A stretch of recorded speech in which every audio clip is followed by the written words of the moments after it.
The volatility continues, and I think unfortunately the market is making the same mistake it made earlier this year. At the peak of the bear market rally, right around February 1st when Powell spoke, the market rallied strongly on that. It interpreted it as dovish and then continued to sell off, and that was essentially the peak of the most recent bear market rally. I know we're tired of talking about the Fed, but we're going to talk about some other important things that are all kind of intermingled with it in a second. It's important to remember the market is looking for any possible excuse to rally strongly. It decided to take Powell's press conference as dovish when it wasn't. We said on this channel it wasn't, and the market action since then reflected that it wasn't. The Fed talk after that reflected that it wasn't. And here we are now approaching that level again, particularly in the tech space. Now, the Fed wouldn't matter so much if earnings were growing, if companies had an optimistic look into the future, and all these things. You know, it could technically, theoretically coincide that earnings are continuing to expand and the Fed is continuing to be hawkish, and the market could remain relatively flat. However, that's not necessarily the case, and it just so happens that virtually all of the top 5 biggest companies in this country are either flat in terms of earnings or declining in terms of earnings. I'm talking about Apple, I'm talking about Microsoft, Amazon, Google, Meta, etc. Maybe not Meta, etc. They're showing signs of weakness, and I expect that weakness to continue, as it kind of seems like they are. They're not promising tremendous guidance for the future. They're not saying, last quarter was a blip. A lot of these companies, Nvidia, they're not too far off their all-time highs when interest rates were essentially very low, very, very low, called 10-year 1%. And they were growing at deep into double-digit territory. It's a different paradigm. The last couple days, last week or so, I guess at this point, it's been very volatile. It's been very cloudy. We've been able to extrapolate a lot of positivity out of this bank stop. But first of all, we were bearish for the Fed reasons, for the earnings reasons before this. We felt the market was offsides on that in that regard.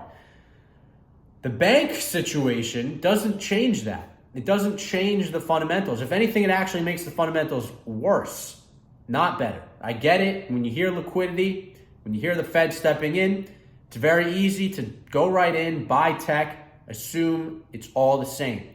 However, in the past, what Fed did in COVID was to provide liquidity to essentially help financial markets, make sure that bond markets were operating with good function, keeping rates down to stimulate the economy, et cetera, et cetera, et cetera.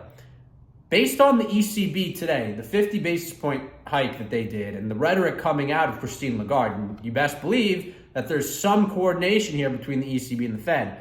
It's reasonably safe to assume, and just like we talked about in the past videos this week, that the Fed is trying to do, on one hand, backstop the deposits, make sure individuals who have deposits in banks are safe, make sure that they know that they're safe, while simultaneously dealing with inflation. We heard Janet Yellen today say inflation's too high. She doesn't need to comment on that. She's not the Fed, but she said she expects the Fed to continue to fight inflation. They are making it clear before the next meeting that the Fed is going to be hawkish, that they're going to increase interest rates, that none of what we're seeing now is disturbing them. There's been a tremendous move in tech because there's been a tremendous move in yields down, but my assumption is yields are going to come right back up. It might not happen tomorrow, it might not happen Monday, but I assume by the end of the Fed announcement, a couple days thereafter, we'll be back higher in yields. This Fed meeting is different than the last Fed meeting, in which they provide, and in this one, they're going to provide a dot plot. The dot plot's the forecast. It'll be something like 23, 24, 25, and long-term rates. The market is expecting, and everyone's talking about, everyone's feeling that, okay, this shook up the Fed. Now they're going to start doing less. That's not the assumption here, and at least on this channel. The assumption here on this channel is they've dealt with the bank issue. They wanted to deal with that quickly. They don't want people losing their deposits. They understand the time that they're going, or the period they're about to create, and they have been creating, is going to involve a lot of pain. So they don't want any additional pain. Additionally, they're also trying to rework out capital requirements, as was discussed 3 months ago by Vice Chair Barr, and he's the one that was selected for this review. So everything seems to be in place there. And tech is having this mega rally, which I think is a big air pocket and will hopefully, and at least hopefully for me, because I'm positioned for it. Obviously, it's not so good to see asset value losses or see volatility. But my assumption is that this will play out in that way, that the Fed is going to be hawkish. The market is not prepared for that. They're currently not positioned for that. And something's going to happen. So it's going to be a lower stock market. It's just what I assume. It's been very volatile the last few days, is what it is. And we got to see what happens.